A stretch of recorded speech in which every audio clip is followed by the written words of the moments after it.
Andy, hey, it's me, Nick Gerlach. I don't know if you remember me. I co-host your podcast. I come over all the time. We used to work together. I used to come over and work with you before you decide you need like 3 vacations a month to stay sane. Why don't you get back to Denver and start girl bossing again, because you've been in Puerto Rico for 2 weeks.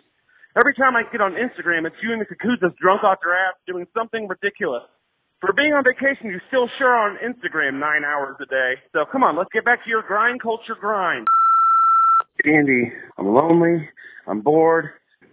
Please just come back, man. Like, I don't have anything going on, man. Like, my career's falling apart. I'm getting older. My girlfriend keeps telling me to, like, go for a walk in the park. You're being annoying. You're home too much. When does Andy get back? Like, come on, buddy, I need you. Fuck you. Everyone always tells me when I'm at service, they go, you know what? You're the actual talent on the show. You're the funny one. You should break off and do your own thing. I'm like, no, Andy's a good guy. He's a great interviewer. I really need him too. But guess what? Now you've been gone for 2 weeks, maybe I'm starting to realize I don't. And maybe I need to move on without you, because you probably can't even afford me anyway. Promise me you won't put these on the opening, because your little podcast is nothing without me, bitch. All right, and we're back. Andy Frasco's World Saving Podcast. I'm Andy Frasco. How's our heads? How's our minds? Did we drink our asses off at this trip? Well, for the listeners who aren't watching the video part, we are actually, is this like a jungle? We're like jungle of San Sebastian, Puerto Rico. We are doing we're watching waterfalls. Our tour guide UV Tours taking us everywhere. And we ran out of mushrooms, so we're doing this one sober, boys. But it's great. I've never been to a waterfall and like jumped off it. It's like, it feels like I'm Jewish, I don't know, but it feels like a baptism. Baptized by the ropes of the jungle. How important is nature to this trip of ours? I think it's everything. It's so beautiful here, man. Beautiful people, beautiful land, beautiful sea, beaches, sky. Gorgeous. Got Macacuz and Chacacuz on the podcast today. Dude, our trip's almost done. This is the last couple days of our trip. I think it's perfect that we did this instead of staying at the fucking bars for 2 weeks straight. But like every good trip, you need a time to like reflect, and this is a perfect time to reflect. So what did we learn about our trip to Puerto Rico before we got Gilbert Gottfried on the show? Yeah. Dude, show's getting huge. You're going to love this one. Gilbert Gottfried is the shit with his co-host Frank. They have a podcast, but we'll talk about it in a second. I want to talk about what makes this important. Why is it important? I think that we're getting a little bit older now, and you got to go dip your balls in that fountain of youth every now and then, bud. You keep the wrinkles out, keep the smile on your face, and just keep your starry-eyed views going, I feel like we forget because I don't know about you guys, but I overwork, and I forget that there's more than just my fucking computer and social media, and there's actually stuff that will revitalize you outside of looking at what everyone else is saying, Absolutely. You're in the hatchback on your computer this morning on the way out here. I had to get this podcast done. I was in the hatchback.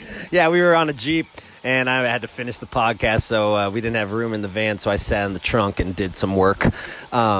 But coming back here, it's revitalizing. Is that a word? Revitalizing?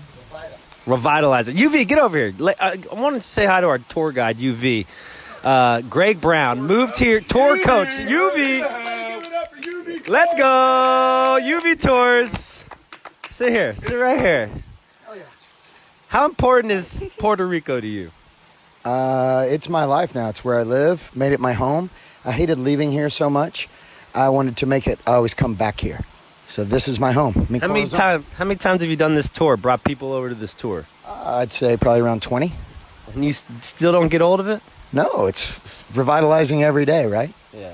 No, like you said, everybody that went off of that rope swing just a minute ago, the biggest smile on their face. It takes you back to being a little kid. Yeah, we did a rope swing off a waterfall. It's just been an epic brocation. I'm thankful to have you guys in my life. I'm thankful that we're all in this shit together, because life is short.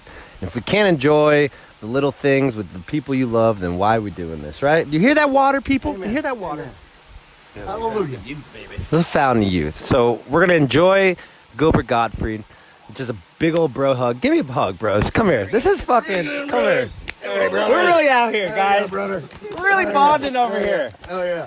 This is some magical shit going on. It is, and I'm just thankful that we're not day drinking one more day because I really don't think my liver could handle it. But when this is done, maybe we have a cocktail. Yeah, we're going on the cocktail cruise at 6 o'clock. Don't be late. Speaking of cocktail cruise, sign up for Repsy.com. Our sponsor, our fearless leaders, Repsy.com. It's where, if you have a band or if you own an independent venue or if you're a wedding planner, anything, sign up to Repsy.com. They're a great booking agency. They don't take a fee if you have an agent. And if you don't have an agent, take a little fee, no problem. They got to make money. They're paying us too much money. They got to pay it all back eventually. But so sign up for Repsy.com. I love you guys. Any last words? This is going to be the last podcast from Puerto Rico. Do you got anything else to say, Matt? Good times, blessed, thankful. Yeah, me too. Aren't you guys going sailing in 2 weeks too? We were going to, but we might just stay here. Oh, well. Matt's like, or Chad's like, no, please God. Well, I hope you guys be safe. UV, you've been the best tour guide ever. Thanks, brother. I'm having so much fun out here, and it's thankful for you to bring my friends out here, and thankful that these guys know you so I can know you because, let the stick man stick. That's what we say out here in Puerto Rico. Let the stick man stick. All right, guys, enjoy Gilbert Gottfried, and I'll catch you next week. Oh, we start our Twiddle tour. Go buy tickets. Buy tickets. See Frasco and Twiddle. And I got Nick and I got Ryan Dempsey on the show next week. He got abducted by an alien, he says. Have you ever seen an alien, UV? I've seen some UFOs. I've seen a chupacabra. I'm not sure I saw an alien, but... A chupacabra? Oh, yeah. We live in Puerto Rico, brother. What is a chupacabra? You don't know the chupacabra? No. Oh, have your eyes out on this walk down this hill. As we cross this river, they're known to cross right down there. Shut the I don't even like snakes, dog. Why are you going to show me a chupacabra? You didn't like iguanas either, but chupacabras, they're cute. Yeah, these guys have been fucking with me. They know that I'm a city kitty, and they've been throwing fucking dead lizards in my bed, and these guys are fucking assholes.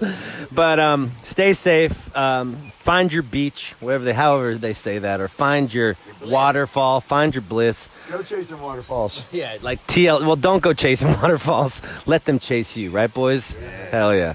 All right, guys, we love you. Be safe out there. And don't forget to heal because we're all in this shit together. We want you to last, right? We want our livers to last. That's why we're not day drinking at the goddamn beach bar today. Well, for another 2 hours. I love you. And enjoy Gilbert Gottfried and Frank Santopadre. I think that's how you say his last name. You're going to love this interview. I'm pumped up about it. All right, let's go fuck shit up, huh? All right, guys, enjoy it. All right, next up on the interview hour, we have Gilbert Gottfried and Frank Santopadre. Damn, hell yeah, comedy legends. You know Gilbert. Gilbert's been everywhere. Howard Stern's show. He does all the comedy roasts. I mean, he's one of the OG shit talkers, and I'm so excited he came on the show. And Frank is one of the greatest ghost writers out there. He writes for everyone. He's run shows. He's written roasts. He's written for the Friars Club. He's done it all. And this was such a fun interview. These guys have a podcast together, and they gave me a little bit about it, and talk about life and talk about getting older and talk about comedy and the process of writing jokes. I really think you're gonna like it. It was a curveball for the Frasco podcast family, but I think you're gonna like this one. So, ladies and gentlemen, please welcome to the interview hour Gilbert Gottfried and Frank Santopadre. Wow, what an honor! How you doing, boys? Can I call you boys? It's rare that anybody calls us boys. Yes. Thanks for having us on. I feel like we all grow up, and but our inner child is always, it never leaves us, right? That's nice of you to say. Yeah, but everything else that works leaves. But the inner child stays there. How was your inner child, Gil? Yeah. Well, the inner child's going fine. It's the eyesight and hearing and walking that don't go well, but the inner child is working great. That's sweet. What's the hardest part about getting older? Oh, geez, getting up in the morning, going to sleep at night, washing your hands, brushing your teeth. That's all. It all becomes. The hardest part is the problem, right, Gil? Yes. Oh man, I want to talk about your guys' relationship. Like, how'd you guys meet? What happened? Why did you decide to make a podcast? Why did you feel like this is the partner for you, Gilbert? Yeah, well, Bud Abbott was already dead.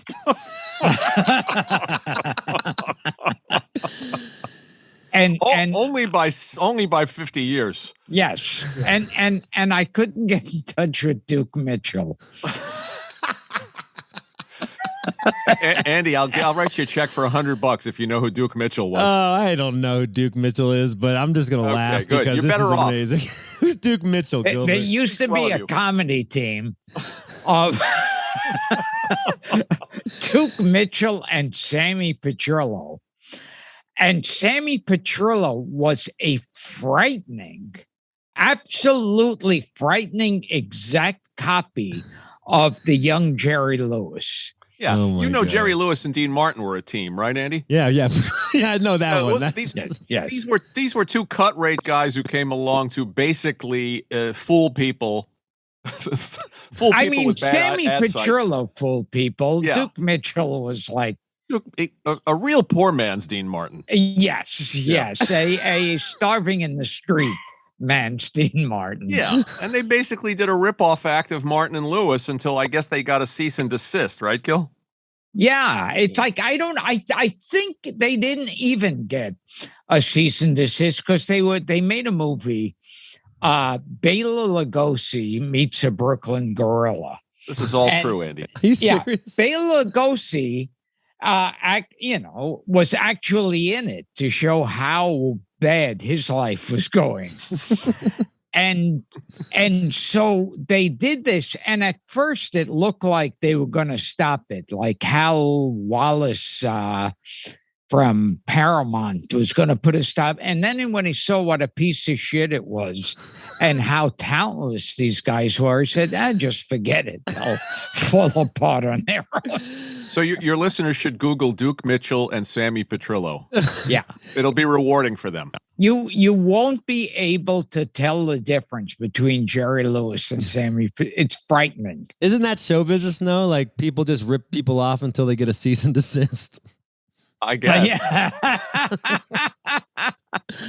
But that doesn't answer the question of how we actually met, Gilbert, which is the gentleman's question. Oh, okay. Damn, you are a good podcast co-host. I'm going to shout it out to Frankie, dude. Nice work, buddy. Back on it. Somebody has to keep track. Well, I was looking for a partner. and Peter Marshall was out of town. Marshall and Noonan. Yes. We're just going to confuse Andy with ancient references throughout the day. You know, we met. I was a follower. I was a fan of his, Andy, and I used to go see him. Gilbert, remember the old Carolines at the seaport when you had a work ethic? God, yeah. When you still had a work ethic? Yes. You would do a 2-hour show? Yes. Yeah. Now if they want me for 3 minutes, I go, wow, what kind of, what is this, slave labor? Yeah. I was a super fan of his, Andy, and I would go watch his shows, and I would approach him after a show, and he was one of those celebrities that had time to talk to fans after a show. And gradually, we would run into each other over the years at various events. I became a writer on a show called Caroline's Comedy Hour, which was hosted by a late, great Richard Jenney, a New York-based comedian. And Gilbert was brought in to play Robert Redford in a sketch. Yes. Once again, much like Sammy Petrillo and Jerry Lewis, me and Robert Redford, exactly. Possible to tell apart. And then we worked on that show, and then I worked on various shows with him over the years. I ran into him walking down Ventura Boulevard in Los Angeles because he doesn't drive. No? And I gave him a lift to an autograph show where they had all these These, Don Knotts and Mr. Roper from Three's Company and all of these people would gather together in the valley to sign autographs, and I took Gilbert to that. But it became after a while, it became like a Simpsons Mr. Burns kind of gag, because even though I ran into him about 20 times, he still had no idea who I was. Yeah. It might as well. He picked me up like a child molester in a van. Hey, I lost my puppy. Can we drive around the area together? Hey, it's Comic Con again. Get in the car, Gilbert. Get in the car. And that's where we met. The voice of Snow White. Yeah. And Cruella de Vil, I think, was the other one. Did she play Cruella de Vil too? No. Or was she the evil witch? She might have been the witch. Yeah. And yes, she was the evil witch. And she's like about 1,000. And someone introduces her and says, "Oh, you and Gilbert have something in common. You were both in classic Disney films. He was in Aladdin and you were in Snow White." And she clutches onto my arm and like with a death grip and starts singing, "Someday my prince will come." And I thought, oh, she's honoring me with it. And then she sings the entire song. Oh, that's my right. God. Yeah, and it was... You forget the best part. She was 102, and she was dressed as Snow White. Yes. Oh, my God. It was like whatever happened to Baby Jane. Was she hot? We spent the whole day together. What's that? She's gone now. Oh, she's gone. Was she hot, though? Pretty woman? Hot. Oh, yes. Yeah. Hot at the time. But we spent an entire afternoon together at this show, and I gave him a ride home, and then I worked with him I would see him at industry parties, and I was a writer for a show at HLN called The Joy Behar Show, and Gilbert would come on and be a frequent guest. And as I said, even though it was now 25 times that we'd socialize together, dine together, work together, still had no idea who I was. Yeah. So what was the only moment? way I know him now is I have his name written on my palm. Yeah, you see the notification that he put in your phone. That's it. Call Frank. Yeah. Yes. Which makes it upsetting when I jerk off.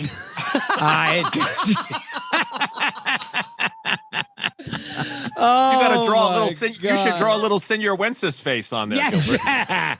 It'll seem like someone else. Yes. So what was the moment? What was the moment you're like? Do you know? Now, do you remember Senor Wences? He's not going to answer a straight question. I know. Here we go. I'm ready. I'm ready to let this thing what go. were you saying? Nope. Keep What were going, you Gilbert. asking? Keep going. No. Do you remember or do you know Senor Wences? No, I don't. Who's that? Okay. How old are you, Ann? Can we I'm ask? 34. 3? Yeah. He's 34. Yeah. Yeah. There used to be an old, he was even old then. When I was 3, he was an old Spanish guy. And he would like paint his hand with a face. Yes. It's like, Paint eyes and a mouth and lipstick on a hand. Then have a little suit hanging down, like a little body. And they'd go, are you all right? All right. And you want some candy? I want candy. He's good. He's good. And that used to be, he'd be on Ed Sullivan. Like, do you know who Ed Sullivan is? Yeah, I know Ed Sullivan. Yeah. Okay, there we go. Okay. We're making progress. We're bonding. We're finally getting we're bonding, baby. Let's go. I know Ed Sullivan. This is the kind of vital stuff we talk about on our podcast, by the way. Up to the minute news about Senor Wences, who lived into his hundreds, by the way, Gil. Yes, and in fact, there's a Senor Wences Street or Boulevard in New York. There is Senor Wences Way. Well, hell yeah. So he keep was going. a Spanish. I believe he was Spanish. He was a Spanish ventriloquist who used his hand instead of a puppet. And as a matter of fact, I just want to say the relationship that I have with Frank is that one time I called him because this, how you think of someone and you can't remember a name. Yeah. You say, oh, the star that, oh, God, what was his name? And I remembered the actor. I'm going to take a wild guess. You don't know this actor because you didn't know senior one. Guy's 34. Yes, the actor was Frank Ferguson. Shout out. And I said, there's an actor that looks just like Frank Ferguson, and it's killing me. I have the name, I can't remember. And I asked Frank, and he said, oh, Arthur O'Connell. Jesus. That sums up our relationship, sad as it is. Well, I'm happy. Worthless knowledge. Thinking about like younger generations and not being remembered and stuff. Does it ever hit you? Like, do you ever feel like no one's going to remember you as generations go on? Or He you doesn't worried remember about me that? now. Yes. Gil, that one's directed to you. Yes. Yeah. How about you use my punchline already so I can't? Everybody. I mean, I was talking to somebody not that long ago, and I mentioned David Letterman. Mm-hmm. He's a guy in his, he did not know who David Letterman was. Was he from Latvia? Yeah. Yeah. So you're talking to Eastern Europeans at the Port Authority? Who doesn't know who David Letterman is? Yeah, this guy didn't. And I just like I was watching a movie on TV, and Paul Newman is in a scene with Robert Wagner. And at one point, Robert Wagner in the movie, as a joke, does a James Cagney imitation. And I thought, nobody watching this movie knows who James Cagney is. And then it struck me, nobody watching this movie knows who Robert Wagner or Paul Newman is. There you go. The movie is Harper, right? I know Paul Newman. Yes. Yeah. Robert Wagner, you should know. He was a star. He had a detective show, a hit detective show in the 80s called Heart to Heart. I'm Googling him right now. But again, he's 34. Gilbert has prescriptions older than you, Andy. Yes. So, talk about that. Like, is it hard to like fathom people forgetting legacy? Well, it's the funny thing, like when we first started putting this show together, I was thinking, it probably won't work, but because nobody knows these people, no one knows the people we'll be talking about. And now it's nice to hear when they listen to a show and they go, I didn't know who that was you were talking to, but I've been looking it up. And I really enjoy it now. And it's like, so it's a fun homework assignment for them. But no, they don't remember anything. It's weird about comedy. Like, people forget the comedy legends, but they don't forget their favorite band or their favorite record. Like, why it's still part of entertaining. Why is there no parallel between comedy and music when people remember who were the great comedians? Or maybe I'm just in the wrong scene, but like, I love comedy and I'm a fan of comedy, but I also don't know the comedian from 1967, but I could tell you what live Zeppelin record there was. What's the difference between that? Listen, it's good to know even that. Yes. That's true. That puts you in the minority. Yeah, I'll clap and it's why we do it. It's why we do this show. May I get serious for a minute, Andy? Yeah, totally. No, it's why we do this show in part. We're having this conversation, and it's organic, really, to the discussion of this podcast. Part of what inspired us to do it is to make help people remember these artists that are still important. Yeah. Or in the cases of ones that are still living and working, that they're, as Gilbert likes to say, that they're as good as they ever were. Totally. Yeah, it's kind of like they used to be those shows like Fantasy Island and Love Boat and a couple of other ones like that. That are these people that you thought were dead popped up on.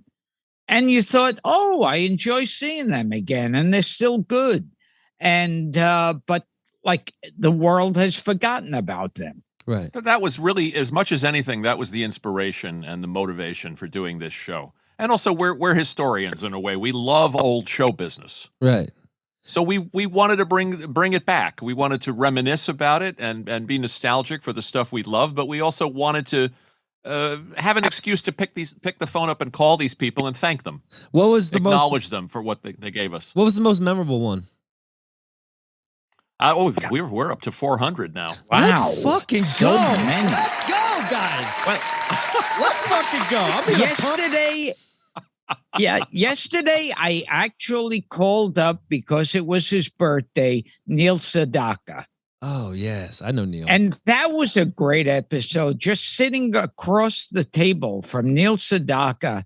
And he's had his keyboard, and he's playing the keyboard and singing songs. And it's like, we're getting a private concert. Oh, my God. What did he teach you about work ethic, Gilbert? You mean that wrote more than one song? Applause for Andy's callback. What joke. Oh, man. No, it's crazy. Like, I'm a big fan. I love those big band guys. Those guys are just so amazing to me because, like, it really is a play, a theater. It feels like theater to me, and how they have arcs in their shows and stuff. Talking to Sedaka, like, what he still has it. Like, we talk about being remembered, but like some of the guys start losing it as they get older, but some guys keep their brain spot on. Like, who are the guys that you feel like just kept killing throughout their whole career after talking through all these guys? That's a good question. How about Norman Lear? He's still working at 99.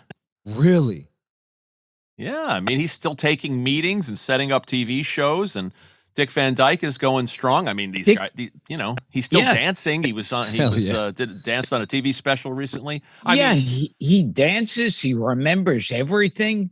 Yeah, I did a show with Dick Van Dyke when I was in high school. You did? Yeah, I grew up in the Valley. He lives in the Valley too, and we did a show at the Thousand Oaks Civic Arts Center, and I felt like that man was dripping with pussy back in the day. I don't know. I just had this vibe. He had a smile and he had a vibe that made me feel like this man's been fucking for years. The name of the episode that we did was Dick Van Dyke dripping with pussy. Dripping with an apostrophe, an apostrophe. Yo, shout we out left to off the G just to be hip. Shout out to Dick's dick, yo. Shout out to Dick's dick. That is the first time. That's the first time I ever heard Dick Van Dyke referred to that way. How about you, Gil? Yeah, and one time we had on Betty White, and it was that episode was Betty White. She loved cock. you know, talking about being vulgar and stuff. Like as we get what a segue. 2022. It's like is it harder to be vulgar and harder to be a shock comic? Because you can't really talk about it. That one's for you too, easier? Gil. Oh, yes.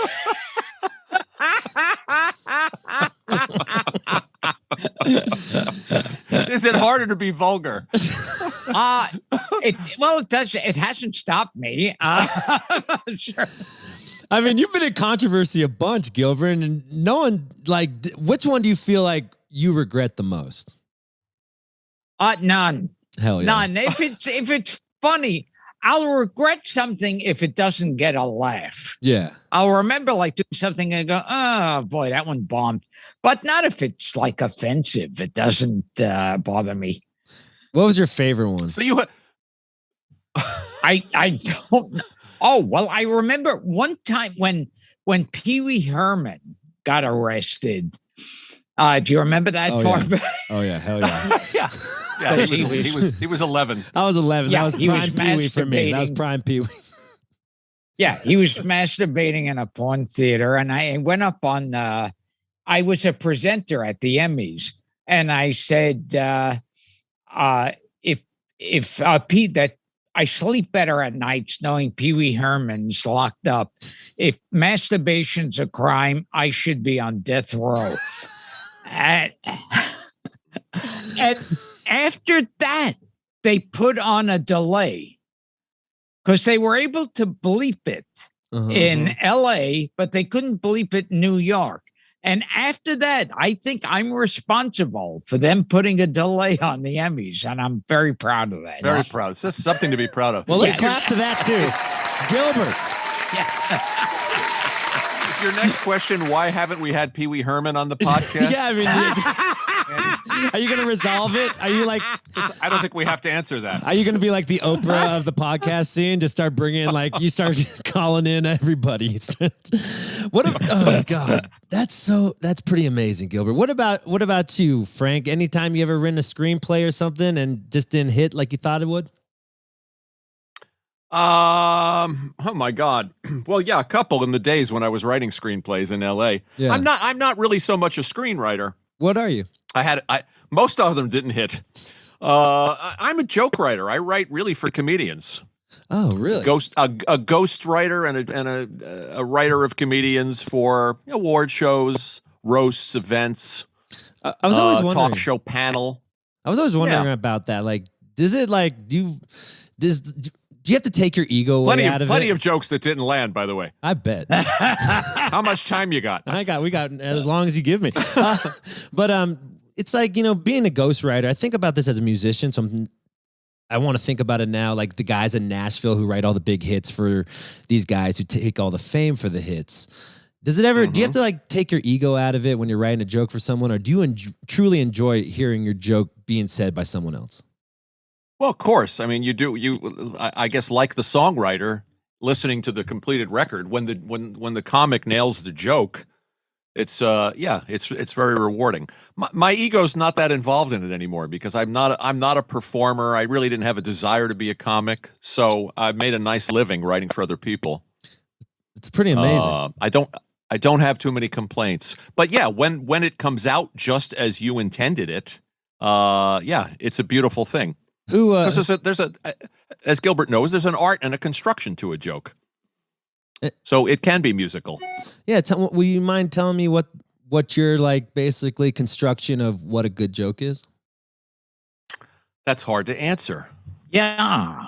You know it. You know it when you hear it. There's an economy of words. How do you answer that, Gilbert? It's so instinctive. It is something like it is. Exactly that. You know it when you hear it, and it's like there's something that just sounds right. It's kind of like I think about how like a lot of comedians they sound very music. When I listen to Who's on First Base, when Abbott and Costello do that, it sounds musical to me. Mm-hmm. Like, what's the fellow's name on first base? What's the fellow's name on second? I'm not asking you. And there's something, it works. It's quick and to the point. Yeah. I mean, the joke should be as succinct as possible, not have extraneous words.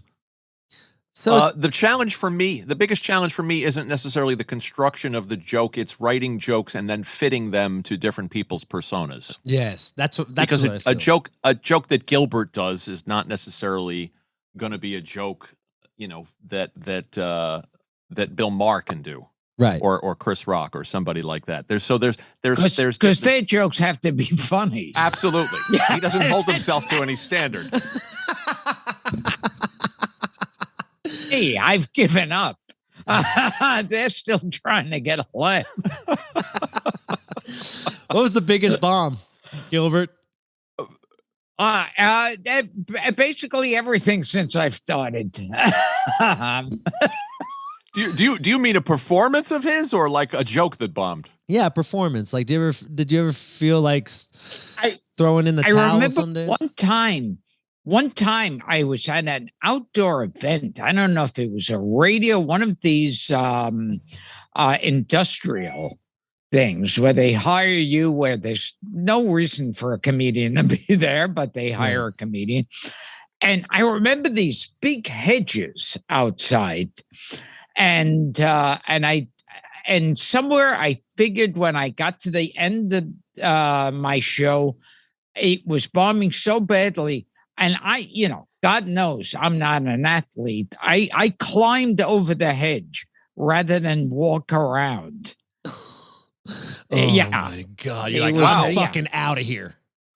Yes. That was. And what's sad is that's when you still cared. Yeah. Now I would have done longer. Oh my God. I just thought of an example, Andy, of a joke that landed. Yeah, tell me. I was writing for the Betty, because Gilbert brought up Betty White.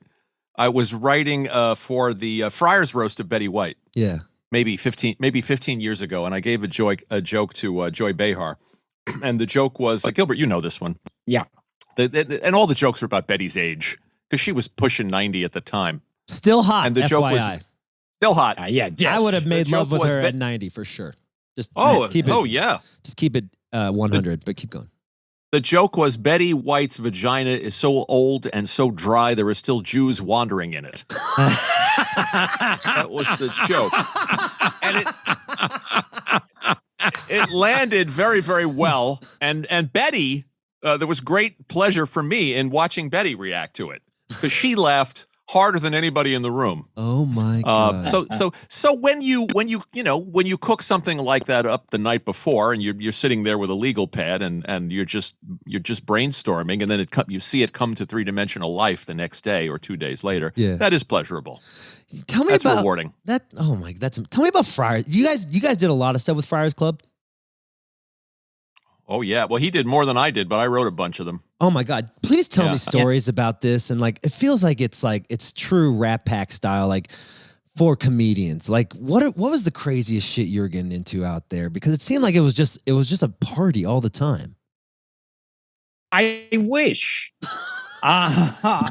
There were a lot of times I get invited to a big event at the Friars where they would be like a big celebrity event. And then I get there and realize I was the only celebrity there. Those you mean those in-house roasts they did at the club? Oh, yeah. Like the And George Takei roast? Boy, no one here has even owns a TV, let alone has been on. Yeah, but you were also on the big the larger daises, the ones we did at the Hilton. Yeah. The Matt Lauer roast and the Hugh Hefner roast. Well, that was Comedy Central, right? That was when Comedy Central was teaming up with the Friars Club. Yeah, for a while, Andy, they were a tandem. They worked out a partnership. But I think they only did 4 or 5. They did Jerry Stiller and Rob Reiner and maybe 2 or 3 others, and then they went their separate ways.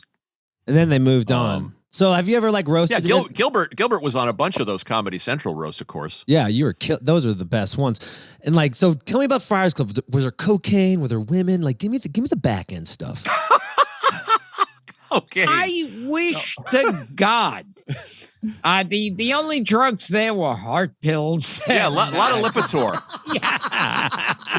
Oh my God. I saw Freddie Roman snorting. What about like the Raji, like the Dangerfields of the world? Those guys weren't just like ripping lines and doing jokes. Like I just felt like that was like the scene back then. It's just like I was only at the Hugh Hefner mansion once. I found out there was a party and I went there. And the first time I tried to get in, I said, "Hi, I'm Gilbert Gottfried. I'd like to stop over the mansion." And they said, "Oh, we're not open to the public." Oh, that's fucked up. Really?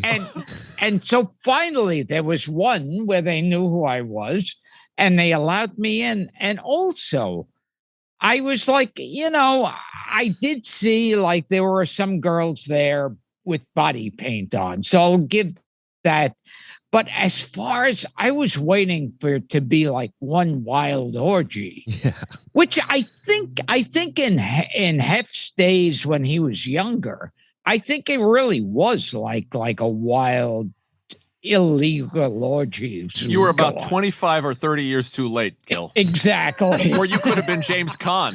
Yes. You could have burned through the place. Yes. Yeah, James Caan, when he got a divorce, to deal with his heartbreak, he moved into the Playboy Mansion. Oh my God. And just basically nonstop. Well, I guess he would stop every now and then to call the kitchen, have them make him a gourmet meal.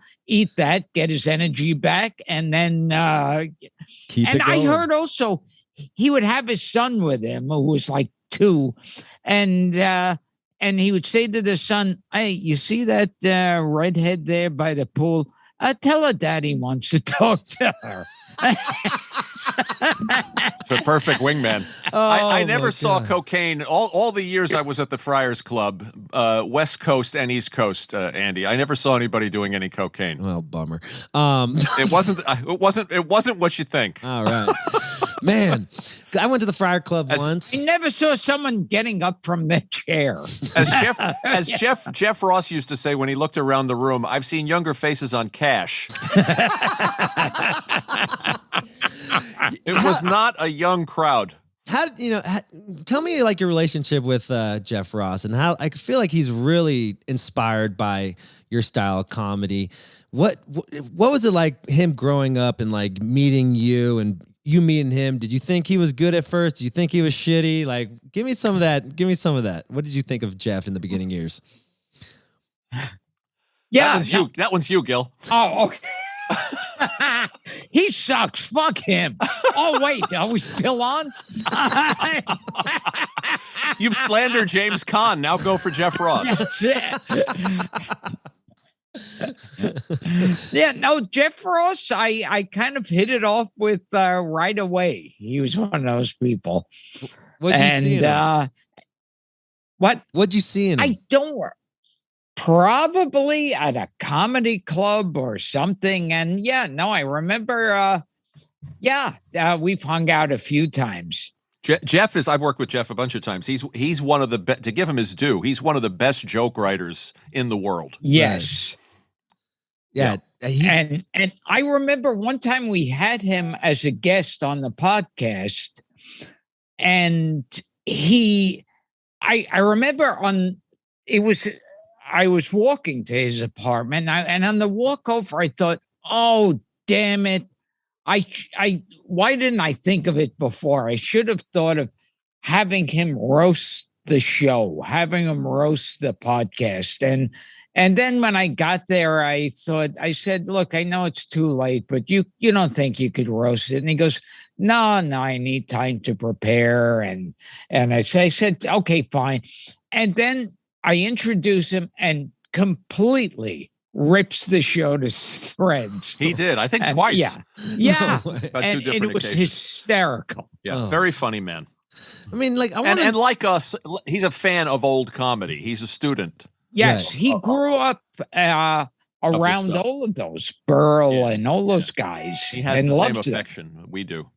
Yeah, that's what I'm saying. Like, what do you love about the art of writing a joke? Like, what got you into this? I'd love to hear like the background story, Frank, of who you were before, like, you knew you'd be a professional joke writer. Like, what was your like high school growing up? Were you getting picked on? Were people, or were you like, give me all this stuff? Gilbert picked on me. Yeah. He threw my clothes in the girls' shower. Yes. I wasn't picked on. No, I went to high school out on Long Island, and my dad was an illustrator and a painter, and that was the path for me. And somewhere along the line, I started watching people like Gilbert and going to comedy clubs and falling in love with comedy. And I was influenced by the original Saturday Night Live and Python. You know, that was my era. And I just over the time I taught myself to write jokes. Developed an ear for it, if you will, and I fell in love with it. And but I bounced around. I had a very long career doing a lot of strange things. I lived in L.A. for a time, and I wrote for the Muppets, and I wrote kids shows. I wrote Saturday morning cartoons. I used to write trading cards for the Topps Company out of Brooklyn. Remember Garbage Pail Kids stickers? Yeah. I used to write those. I used to write Bazooka Joe comics. I did every kind of gag writing and joke writing that a human being can do on my way up. I did. So what is the life like? What's your day-to-day process? Like, you're basically selling jokes. So if you don't have any jokes, you can't make any money. So it's like, do you force your brain?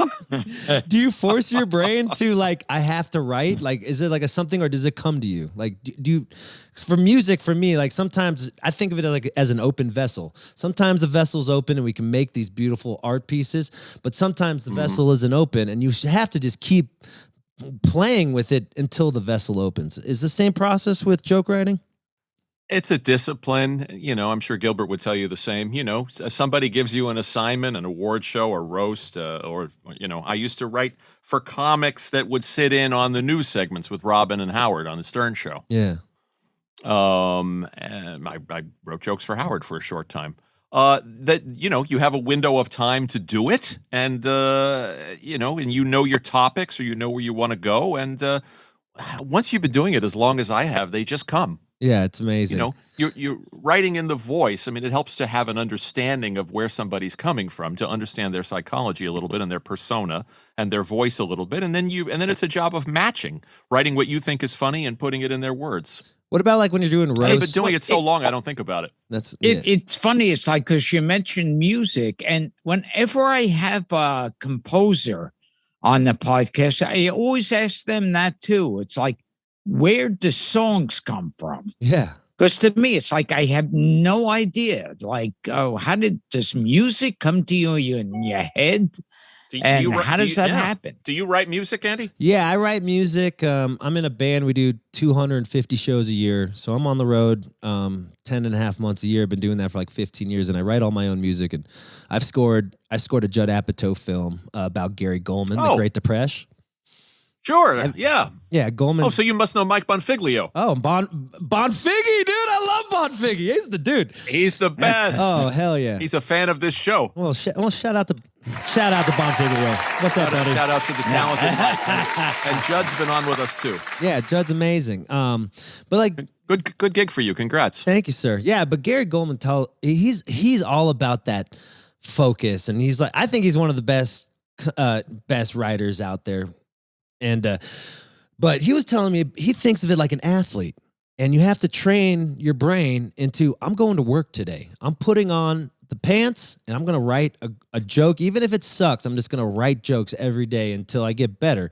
And it's basically, I think all art is the same thing. And like going back to like when I was asking you about how a joke is, maybe it's not an idea. It's how our brain reacts to art.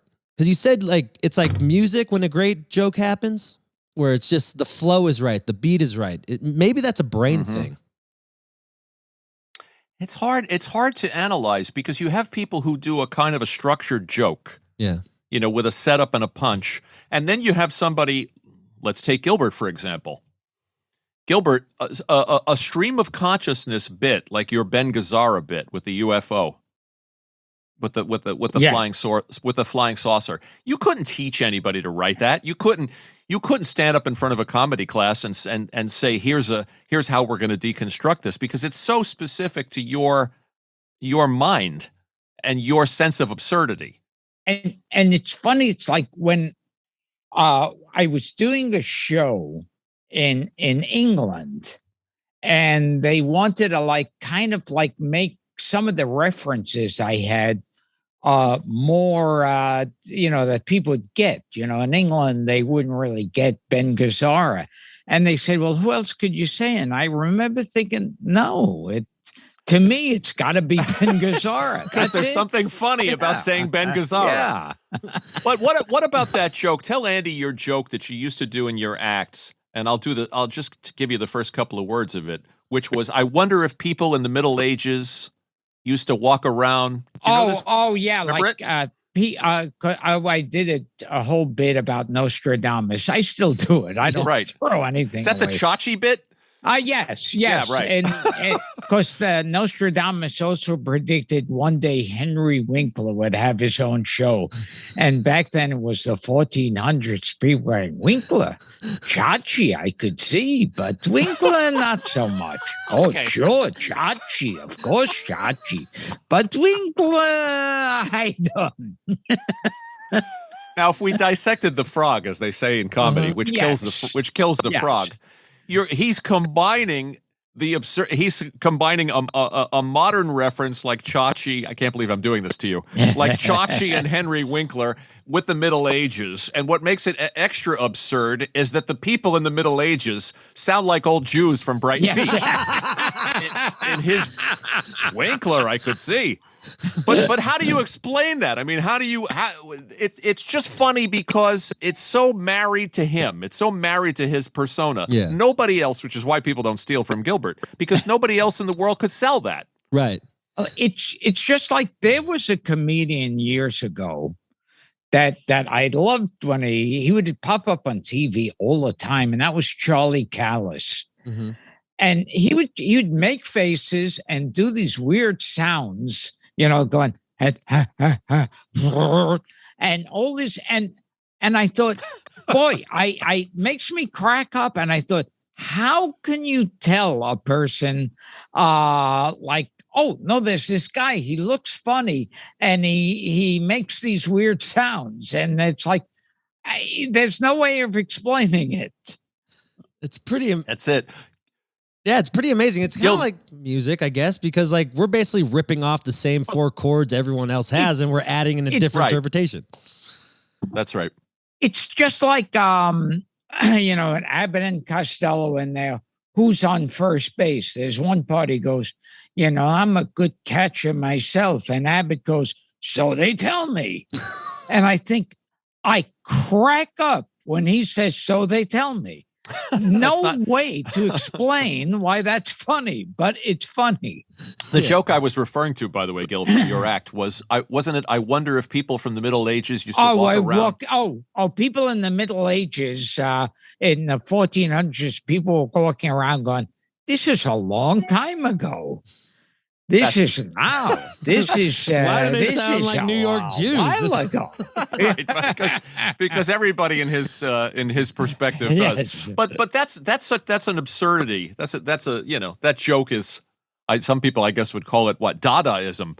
But it's nobody could write that because that's so wedded to who he is and his worldview.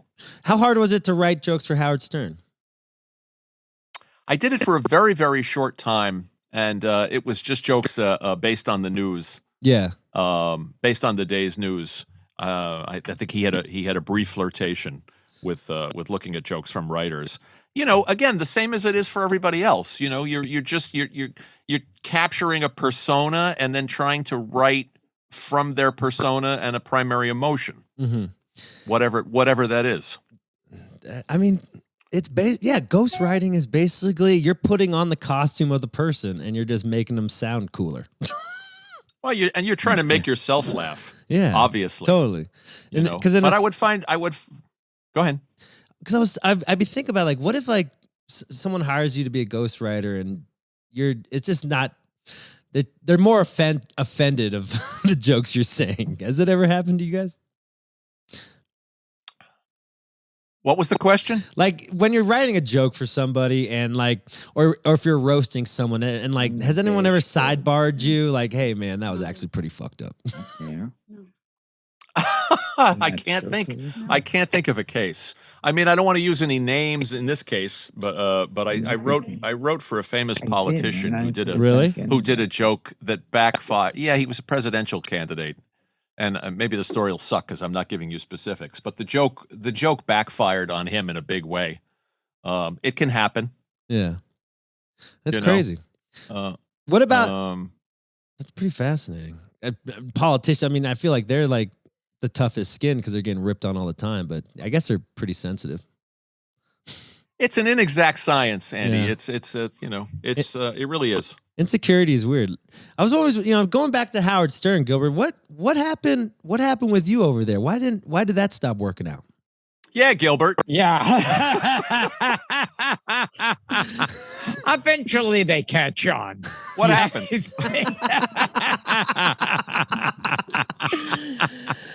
I'm a big Stern fan. I've been on the wrap up show with. Sure, we all are. Yeah, I was just curious because you're so good at it. Like, what happened? Why did you stop? Well, it's the funny thing in show business, especially life in general. But I always feel you can never sit back and kick your shoes off. Yeah, you're never actually there. That's true. Yeah. So it's like I was a regular, semi-regular. I'd come on a lot on Arsenio Hall, and then one day just stops.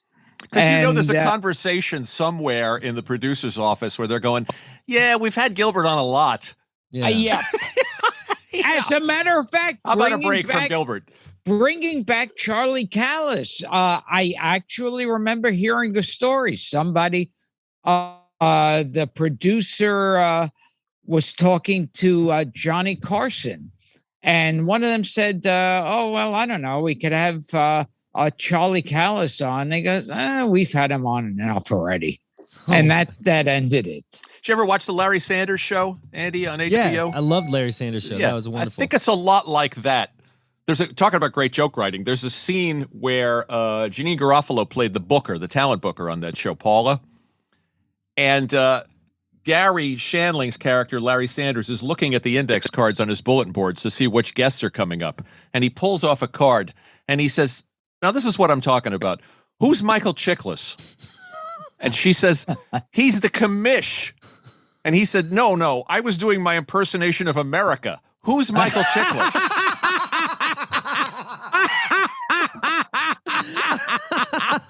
Now that's a great joke. Yeah.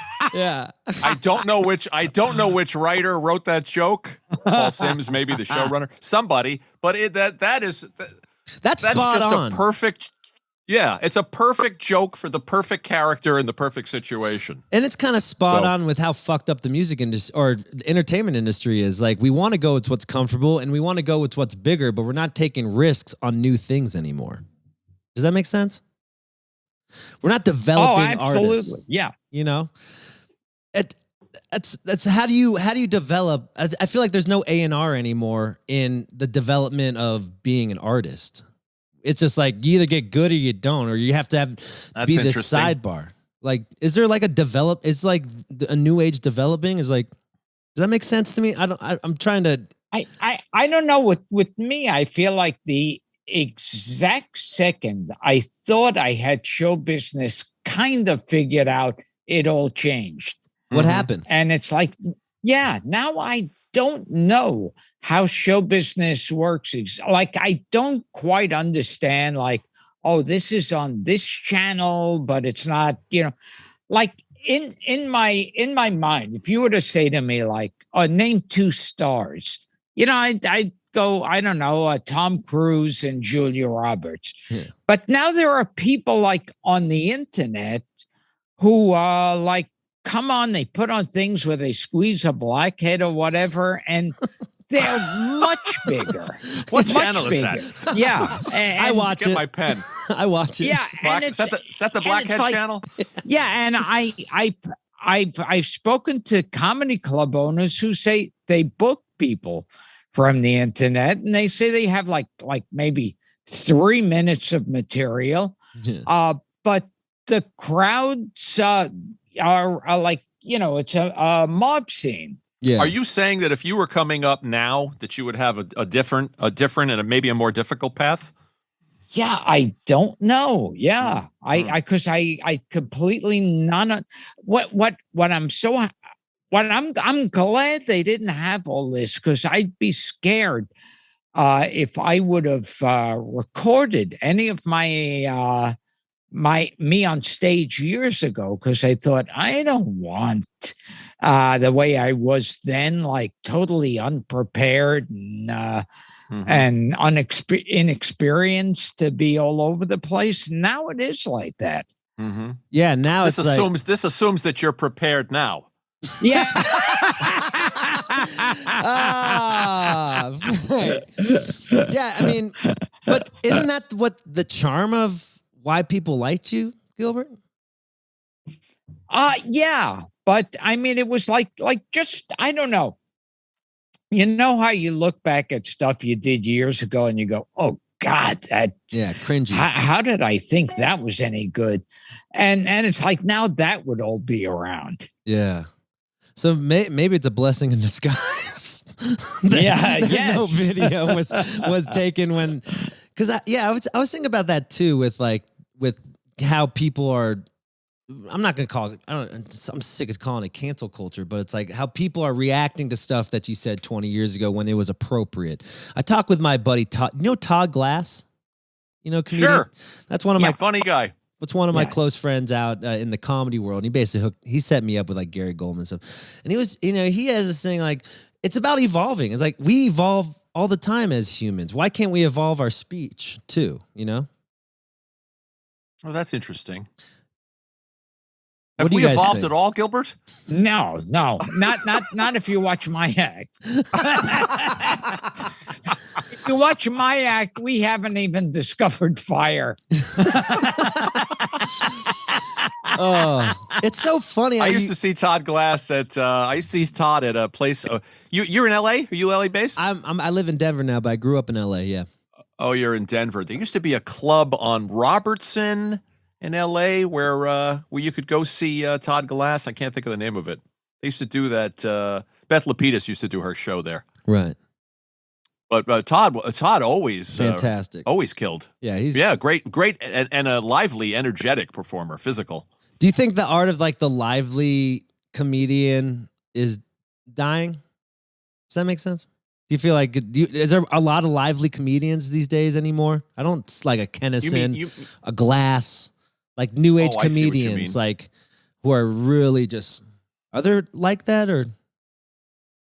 There must be people like that out there. Gilbert and I have to confess, and I don't want to speak for you, Gilbert. We don't watch a lot of new comics, do we? Yeah, it's like because when I watch a comic, it's like after you've been doing it for a while, you sit there and you go, that's clever. I could see where he did that. You're too jaded to laugh because you're deconstructing everything. I kind of think like. Probably when movie makers sit and watch a movie, they go, see, I see where that cut was. That was really sloppy. We asked Barry Sonnenfeld when we had him on our podcast that question.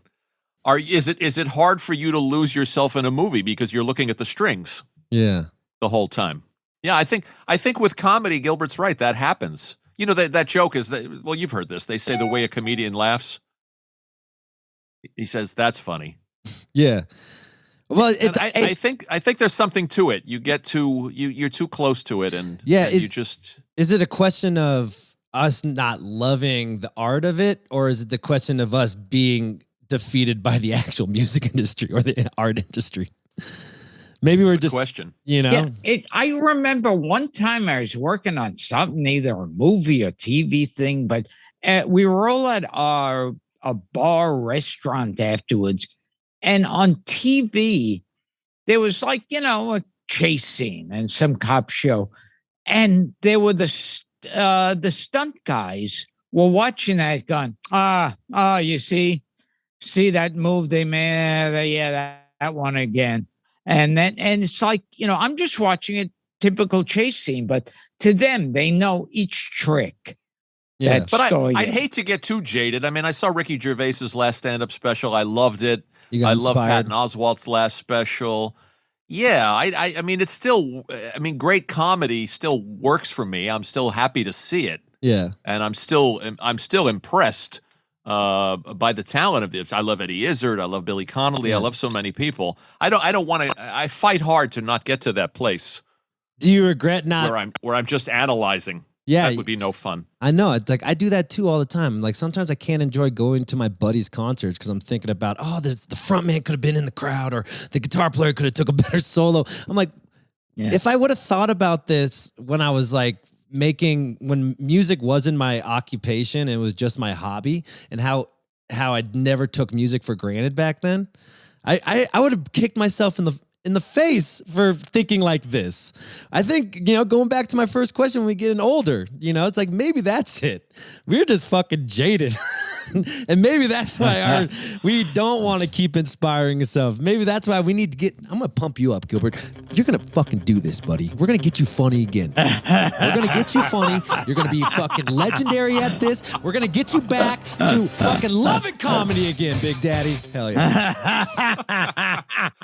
What gets Gilbert up is knowing that the club has flooded when he's on his way to do the gig. That's my fantasy. That the sprinkler system went off. That's my number one fantasy when I'm backstage, is that the owner will come back and say that we had a fire or a flood. There's no show tonight. Oh, here's your check. Why? Do you think go you're just home. not good enough? Yeah.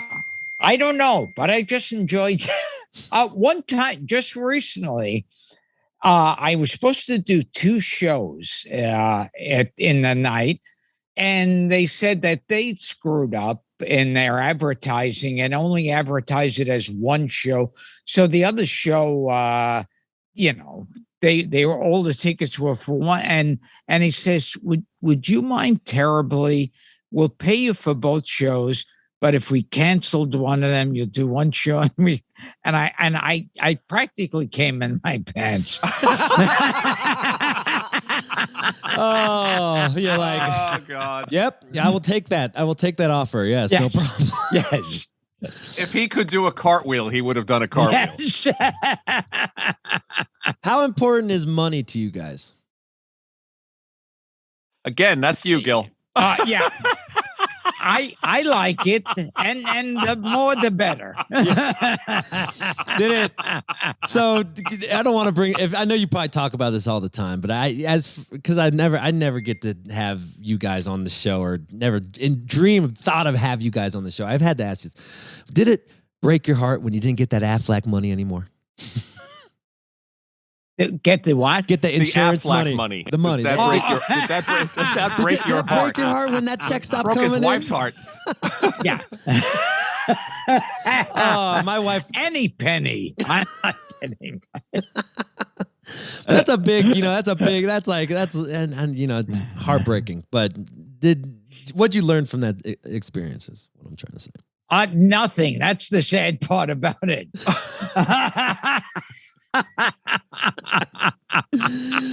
I'm still not careful with what I say. Yeah, well, fuck yeah. Always be you, Gilbert. Always be you. What about you, Frank? Ever do you have anything you didn't take a job? I also miss the Aflac money. Did you ever say no to a job that ended up being this huge success or anything? Oh, God. No, I don't think so. I've said yes to so many things. I'll take that. It's not in my nature to turn work down. So I haven't, I guess I've been fortunate in that I haven't seen too many things blossom. Yeah. That somehow passed me by. Well, that's beautiful. I mean, any career has regrets, and or roads not taken, or things you wished you'd done, or things you wished you'd gone out for. But I'm lucky. I think even Gilbert would admit that we're lucky to make a living at fun, at what we love. Yeah. You tell that story, Gilbert, about if your dad could see you now. Yeah. I always think that whenever I start bitching about how my life is, and I'm thinking if my parents came back to life, and I'd say to my father, "Oh God, it's awful.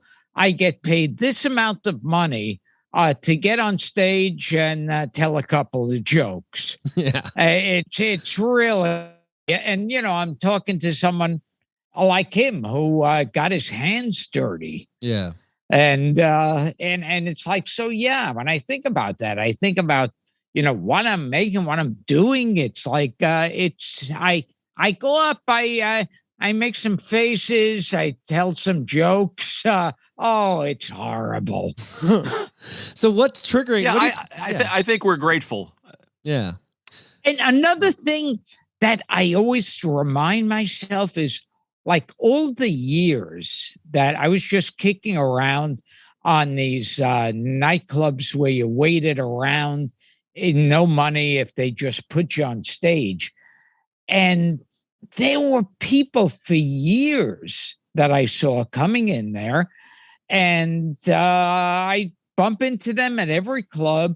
And then you wake up one day and you go, whatever happened to that guy? And what is his name?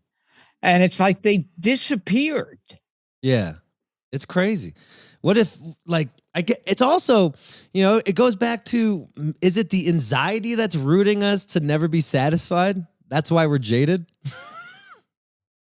Maybe there's something to be said for that. I mean, if you're ambitious, I guess you always want more, but you also get to a certain a stage of life where you have to have perspective. Right. I mean, I mean, people pay me large sums of money to write funny things on a piece of paper, and I don't have to, I don't have to sell fertilizer on the phone. I mean, I'm extremely grateful for everything that's happened, and with this podcast too, we've gotten to meet our many of our heroes. Right. Listen, I was sitting in a room. I'll pay you a compliment, Gilbert, though I'm loath to do that.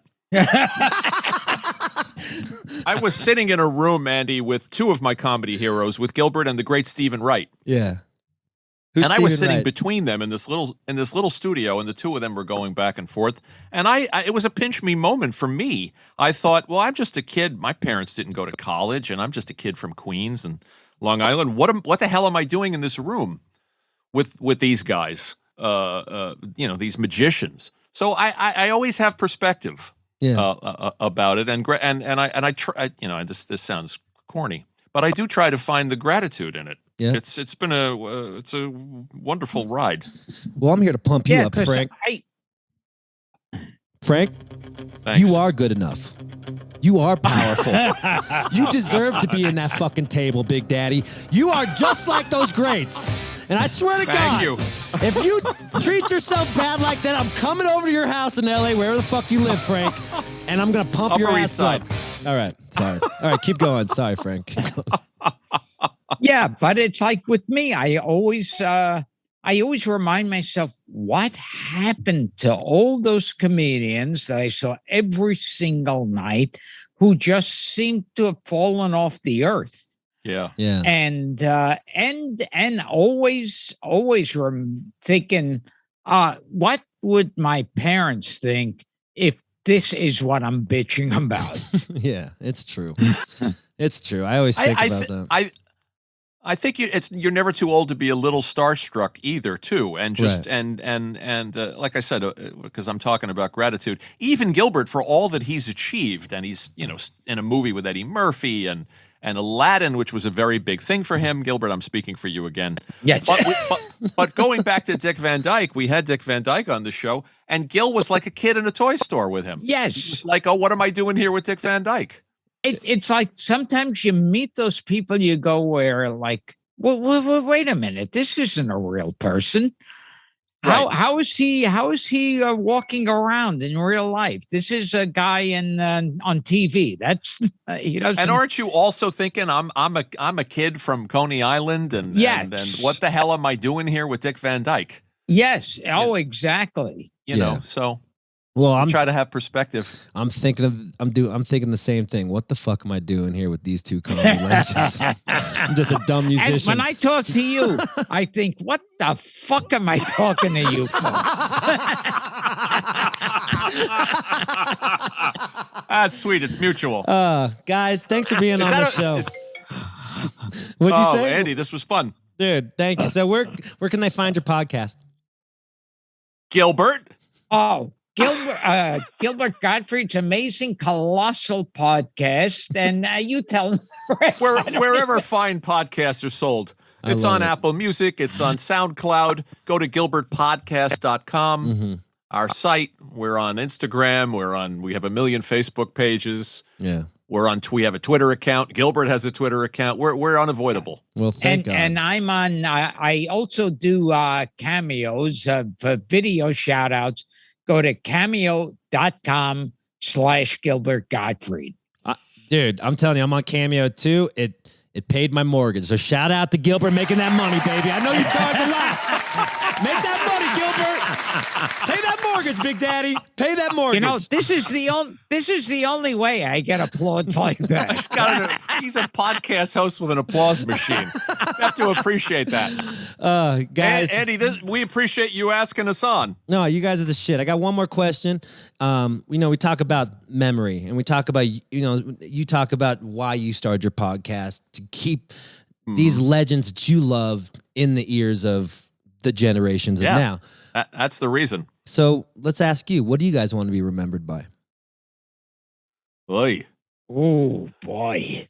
Well, that's the thing. That's what goes back to, like, Frank and I were talking to somebody, and we mentioned Groucho Marx. And they had no idea who Groucho Marx was. And then you remember, like, and that was years ago, Groucho Marx. Now there's people like it's like the people, like, it seems it gets quicker and quicker. People are forgotten. I think, it's true. Especially I think with 6 months attention. after this podcast, I think 6 months after the podcast ends, what I'd really love is for Gilbert to remember who I was.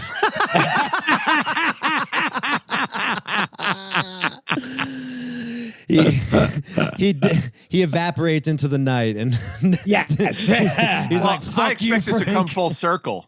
You know that I run into him. I run into him like 8 months, 10 months after we've ended the show, and I say, "Gilbert, remember me? We did a podcast together for 8 years." And he says, "Yeah, I remember you. You're the guy in the blue shirt." Yes.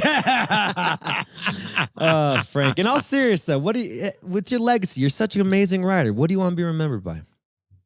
Oh gosh, it's always scary because that's something I also catch when they're interviewing a celebrity and they say, how would you like to be remembered? And it's like, as a matter of fact, I think it was Robert Redford in an interview. And they said, how would you like to be remembered? What would you want on your tombstone? And he answered the question. And then when the mic was off, he said, I know what you did. And that's like to have something when that person's dead. And that's great. Yeah, I mean, I've written a million jokes and a lot of shows, but I will say that the podcast, I mean, sitting in a room with Gilbert and Stephen Wright, and sitting in a room with Robert Wagner and Alan Arkin and Alan Alda and all these people, this has been the thrill of my career. So cool. This to me, and it isn't even what I set out to do. I never had any designs on getting behind a microphone or being a broadcaster or a podcaster or anything like that. I just wanted to write jokes and hang out with comedians in clubs. And I think this is the best work that I've ever done, and this is what I'm proudest of. This is the show, the 400, 600 episodes that we've done, Gil, if you count the mini episodes.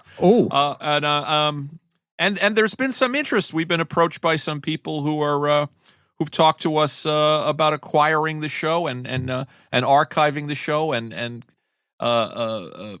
making it available for future generations. Hell yeah! And it's really it's tremendously flattering because we're proud to do it. You're going to not need that Affleck money soon here, boys. Let's go. Let's get it. Tell Affleck to suck it when you get that big one. When CBS comes to you, you're like, you know what, Affleck? Suck it. No problem. Guys, thanks for being part of the show. I love you. This is amazing. Hopefully I could catch you guys in LA. I don't know. Maybe I could see you soon. I would love to watch you bomb, Gilbert. It'd be great. Oh, yeah.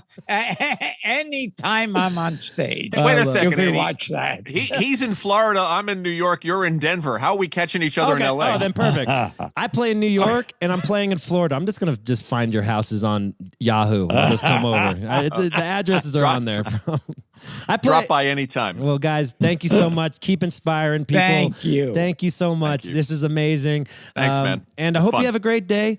Fuck shit up out there. Go, Gilbert. Go out there. Just come all over the world. They're ready for you, Gilbert. Come on, we're ready for you.